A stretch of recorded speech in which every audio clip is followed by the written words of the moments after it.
Happy post-Thanksgiving. I thought it'd be a quiet week, but no, there's a ton of stuff going on. bayc announced that the trial of Jimmy begins on Christmas Day. Here's Jimmy right here on a roadmap, stuck waiting for a trial. But he's got a cigar, so he can't be too unhappy, right? It stands to reason that MD versus MMI will determine the outcome of Jimmy. The community believes that this will be a gamification of two teams within the metaverse. In either case, this is finally some updates coming from Bored Ape Yacht Club. They've been very quiet since the launch of their Ape coin. And one of the collections, Bored Ape Kennel Club, which is the lowest entry point into this ecosystem, just had a small rise in sales volume. That's right, for a low price of 5.2 Ethereum, you can get in the Bored Ape community and find out everything that's going on. Another big announcement is that they're launching apestake.io, their staking mechanism for their Ape coin. Unfortunately, if you're in America, you cannot participate, and no one is happy about this. Crimey River Bored Ape holders, you guys already profited tens of thousands of dollars. What, you want more free money? In other big news, Mattel, the giant toy company, is not letting their foot off the gas pedal, pun intended. They're launching the fourth series of their Hot Wheels collection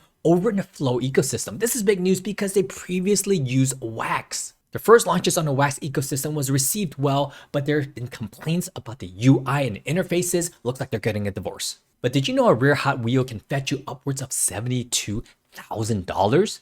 Check it, this 1968 Hot Wheel fetches upwards of $10,000. All we have to do is wait for 50 years. These NFTs will be just as valuable. In other news, Macy Day's Parade, which is something I watch every single year, has launched their parade in the metaverse. 90,000 people showed up to watch this online metaverse parade. Last year, they came out with a ton of NFTs, and I thought that was the end of it. They were just trying to jump in on the hype. Well, I was completely wrong because they launched the July 4th Macy's fireworks NFTs, and they're also hosting a design contest within the metaverse. In fact, communities who participate get to actually pick and choose which float will actually be in the real parade in the real world next year. So we're gonna see an NFT float next year in the Thanksgiving Day parade, either from Boss Beauties, Cool Cats, G Money, Subducks, and or V Friends. I vote V Friends not because I'm biased and I own one and their toys are in Macy's, but no, I really am biased and I want my own bags to pump.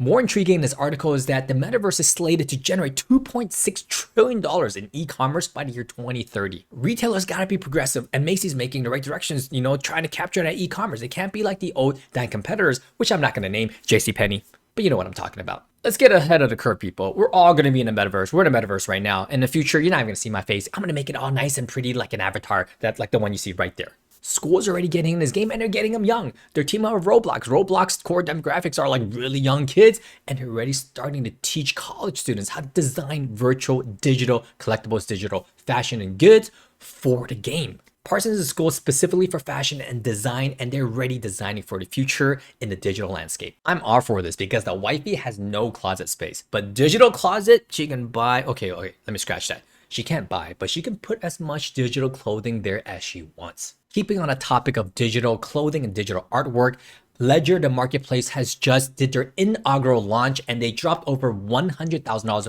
worth of NFTs to their collectors. If you had their collector's pass, you got a piece of what they call the Agoria artwork. I think it's actually pronounced Agoria, but he's a musician and a AI generative artist. And there it is, static. No, I'm just kidding. This is actually a 20 feet by 10 feet physical artwork that will be shipped to actual people. So you can zoom in on this because it's been fractionalized to 10,000 pieces. I can click on a piece and I can purchase this on a third-party platform wherever it's listed. Something really cool is that if you click the for sale sign here, you can see highlighted what is for sale. And here you can see this big floating patch of artwork for sale.